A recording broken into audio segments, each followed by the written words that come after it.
Christian network நேயர்கள் அனைவரையும் ஆண்டவராக இயேசு கிறிஸ்துவின் நாமத்தில் வாழ்த்துகிறோம். ஒரு மிக அதிர்ச்சி செய்தி. ஈரானில் போராடி கொண்டிருக்கிற மக்கள், அதிலும் குறிப்பாக ஒரு 26 வயது இளைஞனுக்கு தூக்கு தண்டனை விதித்து ஈரான் அரசாங்கம் உத்தரவிட்டிருக்கு. அவங்களுடைய பெற்றோர்கள் கதறக்கூடிய நிலைமையில காணப்படுறாங்க.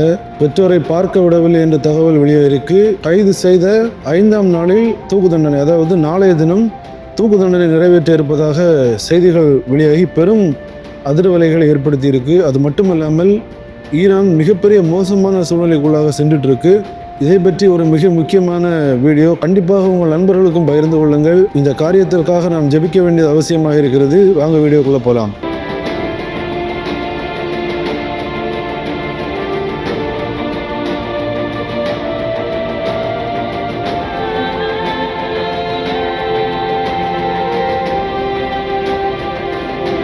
ஈரான் நம்ம பார்த்துட்டு வரோம். கடந்த ஒரு 3 வாரமாக மிகப்பெரிய அளவிலான போராட்டங்கள் ஈரானில் நடைபெற்று வருது. குறிப்பாக பணமதிப்பழக்கம், அது மட்டுமல்லாமல் ஜனநாயகம் அங்கே இல்லை, மக்களுக்கான சுதந்திரம் இல்லை அப்படின்னு சொல்லி மக்கள் மிகப்பெரிய அளவிலான போராட்டங்கள் நடத்திட்டு வராங்க.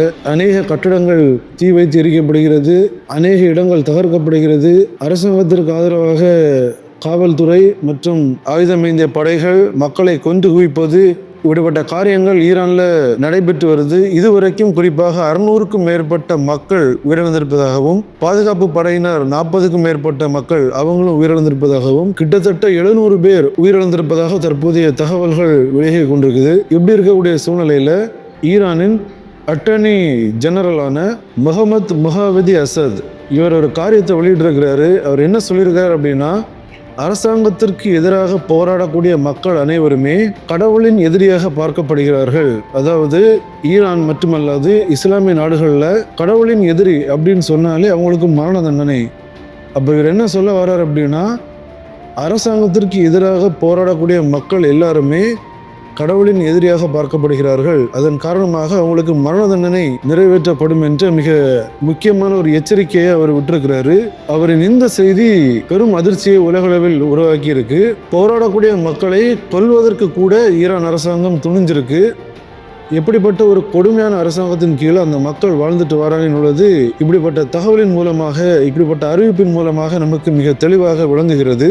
ஈரான்ல போராட்டத்தில் ஈடுபடுகிற மக்கள் எல்லாரையுமே அரசாங்கம் கைது பண்ணிட்டு வராங்க. இதுவரைக்கும் 10,000க்கும் மேற்பட்ட மக்கள் கைது செய்யப்பட்டதாக தகவல் வருது. இப்படி இருக்கக்கூடிய சூழ்நிலையில 26 வயதான இளைஞர் இர்ஃபான் சுல்டானி என்று சொல்லப்படுகிற 26 வயதான இளைஞர், இவரை கடந்த ஜனவரி 9ஆம் தேதி ஈரான் அரசாங்கம் கைது பண்ணியிருக்கு. கைது பண்ணது மட்டுமல்லாமல் இது ஒரு பாடமாக மக்களுக்கு இருக்கணும் அப்படின்னு சொல்லி அவருக்கு உடனடியாக மரண தண்டனை விதிக்கப்பட்டிருக்கிறது. அவருக்கு ஆதரவாக வழக்கறிஞர்கள் முறையிடுவதற்கோ அது ஒன்றுமே அவங்க அனுமதிக்கல. குறிப்பாக அவங்க குடும்பத்தாரை கூட பார்க்க விடல. 9ஆம் தேதி கைது செய்யறாங்க. நாளைய தினம் 14ஆம் தேதி அவரை தூக்கிலிடுவதற்கான இந்த தகவல் ஈரான் மட்டுமல்லாது உலகளவில் பெரும் அதிர்ச்சி ஏற்படுத்தி இருக்கு. அவங்க குடும்பத்தார் கதறக்கூடிய சூழ்நிலையில் இருக்காங்க. அவங்க குடும்பத்தார் யாரையுமே பார்க்க விடலை என்ற தகவல்கள் வெளியாகி இருக்கு. அது மட்டுமல்லாமல் அவர் இறப்பதற்கு, அதாவது அவர் தூக்கிலிடப்படுவதற்கும் 10 நிமிடங்களுக்கு முன்பாக தான் சிறிது நேரம் அவங்களுடைய குடும்பத்தாரை அவரை பார்க்க விடுவார்கள், அப்படிப்பட்ட தகவலும் வெளிவந்திருக்கு. இந்த தகவல் பெரும் அதிர்ச்சியை ஏற்படுத்தி இருக்கு. உலகளவில் இருந்து மனித உரிமை சார்ந்த அமைப்புகள் இதற்கு கடும் கண்டனத்தை தெரிவிச்சுட்டு வராங்க. எவ்வளவு பெரிய ஒரு கொடுமை பாத்தீங்களா? அவங்களுடைய வழக்கறிஞரை பார்க்க விடல, பெற்றோரை பார்க்க விடல, எந்த ஒரு இதுவுமே செய்யாம கைது பண்ண 5ஆவது நாள் அவரை தூக்கிலிடக்கூடிய ஒரு சூழ்நிலையாக காணப்படுது. இதை தான் அவர் சொல்லியிருந்தாரு, போராடக்கூடிய மக்கள் கடவுளின் எதிரிகளாக பார்க்கப்படுவார்கள். இவருக்கும் அதே குற்றச்சாட்டு தான். இவரும் கடவுளின் எதிரியாக பார்க்கப்பட்டு அவருக்கு அதன் காரணமாக மரண தண்டனை விதிக்கப்பட்டிருக்கிறது. ஸோ இது எல்லா மக்களுக்கும் ஒரு பாடமாக இருக்கணும். இன்னும் பல பேரை தூக்கிலிட இருப்பதாகவும் தகவல்கள் வெளியாகி உள்ளது. ஈரானின் மக்கள் மிகப்பெரிய அதிர்ச்சியிலும் ஒரு பரிதாபமான சூழ்நிலையிலும் காணப்படுறாங்க.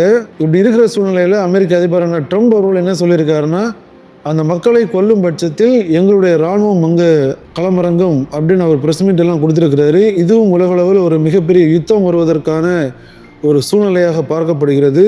அமெரிக்கா எங்களை தாக்குனால் நாங்களும் பதிலுக்கு தாக்குவோம் அப்படின்னு ஈரானும் அறிவிச்சிருக்காங்க. குறிப்பாக 1979ஆம் ஆண்டு இஸ்லாமிய புரட்சி ஏற்பட்ட காலகட்டங்களில் இங்கிருந்து அமெரிக்காவுக்கு, ஈரானிலிருந்து அமெரிக்காவுக்கு சென்ற மக்கள் மற்றும் உலகில் பல பகுதிகளுக்கு சென்ற மக்கள் எல்லாருமே இந்த ஆட்சி முடிவுக்கு வரணும் அப்படின்னு கோஷங்கள் எழுப்புவதையும் உலகளவில் அவங்க போராட்டம் பண்ணுவதையும் நம்மளால பார்க்க முடியுது. குறிப்பாக பல தூதரகங்களில் இருக்கிற இப்போ உள்ள ஈரான் அரசாங்கத்தின் கொடியை மாற்றிவிட்டு முன்பாக இருந்த அந்த கொடியை அவங்க நிறுவுறாங்க. ஸோ உலகளவில் எல்லா கண்களும் இப்போது ஈரான் பக்கம் இருக்குது. ஏற்கனவே உணவுகளின் விலை கடுமையாக உயர்ந்திருப்பதாகவும் மக்கள் கடும் அவதியில் இருப்பதாகவும் நம்ம பார்க்கிறோம். இப்படி இருக்கிற டைமில் போராடுகிற மக்களை கொல்லும் நிலைக்கு அந்த அரசாங்கம் சென்றிருக்கு. அந்த 26 வயதான இளைஞர் அவர் நாளைய தினம் மரண தண்டனை சந்திக்க இருக்கிறார் என்ற செய்தி வெறும் அதிர்வலைகளை ஏற்படுத்தி இருக்கு. இதற்காக நம்ம கண்டிப்பாக ஜெபிக்க வேண்டியது அவசியமாக இருக்கிறது. தாங்கள் செய்யும் தவறை உணராத அரசாங்கம் மக்களை கவனிக்காம முழுக்க ஹிஸ்புல்லா, ஹமாஸ் போன்ற தீவிரவாத அமைப்புகள், ஹவுத்தி இப்படிப்பட்ட தீவிரவாத அமைப்புகளுக்கு காசை அனுப்பி மக்களை கவனிக்காமல் இருக்கிற ஒரு அரசாங்கம் தற்போது மக்களை கொலை செய்யும் அளவிற்கு கூட அவங்க சென்றிருக்கிறாங்க. மக்கள் போராட்டங்களில் கூட என்ன சொல்கிறாங்கன்னா, நாங்கள் உங்களுக்கு காசாவுக்கோ ஹமாஸுக்கோ இப்படிப்பட்ட அமைப்புகளுக்கு நாங்கள் காசு அனுப்ப சொல்லலை, நாங்கள் மக்களை தான் கவனிக்க சொன்னோம், ஆனால் நீங்கள் என்ன பண்ணுறீங்க அப்படின்னு தெளிவு பெற்ற மக்கள் எல்லாருமே போராடிட்டு வராங்க. இந்த போராட்டங்களுக்கு பல சூழ்ச்சிகள் இருக்குது அப்படின்னு ஈரான் அரசாங்கம் சொன்னாலும் தாங்கள் செய்த தவறை அவர்கள் உணரவில்லை. உணராமல் இருந்துவிட்டு அப்பாவி மக்கள் அனைவரையும் தங்களுக்கு எதிராக இருக்கிற மக்களை கடவுளின் எதிரிகளாக அறிவித்து அவர்களை கொலை செய்யும் ஒரு கொடுமையான திட்டத்தில் அவங்க இருக்கிறாங்க. இந்த சகோதரருக்காக நம்ம ஜெபிக்க வேண்டியது அவசியமாக இருக்கிறது. கொஞ்சம் யோசிச்சு பாருங்கள், அவங்களுடைய பெற்றோர், அவருடைய சகோதரி, சகோதரர்கள், குடும்பத்தார் இவங்களுக்கெல்லாம் இப்போ எப்படி இருக்கும்? 26 வயதான இளம் ரத்தம் தங்களுடைய மகன் நாளை தினம் இறக்கப் போகிறார் ஒரு செய்தி அவருடைய தாயாருக்கு எப்படிப்பட்ட மனவலியை கொடுக்கும்? அதை சற்று நம்ம யோசித்து பார்த்து இந்த காரியங்கள் நடைபெறாமல் இருக்கும்படியாக நம்ம ஜெபிப்போம். நம்மளால் வேறு ஒன்றுமே பண்ண முடியாது. இந்த டைமில் நம்ம ஜெபிக்க மட்டும்தான் முடியும். இப்படிப்பட்ட காரியங்கள் நடைபெறாமல் இருக்கணும். அது மட்டுமல்லாமல் ஈரானில் உள்ள மக்களின் பாதுகாப்பிற்காகவும் தற்போது ஏற்பட்டுள்ள சூழ்நிலைகள் மாறணும். அரசாங்கம் சில வீடியோஸ் எல்லாம் பார்க்க முடியுது, நம்மளால் யூடியூப்பில் வெளியிட முடியாது. இன்டர்நெட் கரண்ட் எல்லாம் ஆஃப் பண்ணிட்டு கொத்தாக மக்களை கொல்றாங்க. வெளியில் தகவல் 600க்கு மேற்பட்ட மக்கள் தான் உயிரிழந்திருக்காங்க அப்படின்னு. ஆனால் நிறைய பேர் என்ன சொல்கிறாங்க, ஏன்னா அவங்க வெளியில் காட்டுறது தான் இவ்வளோ, ஆனால் உள்ளுக்குள்ளாக நிறைய மக்களை அவங்க கொண்டு குவிக்கிறாங்க. சில காட்சிகளெல்லாம் பார்க்க முடிந்தது.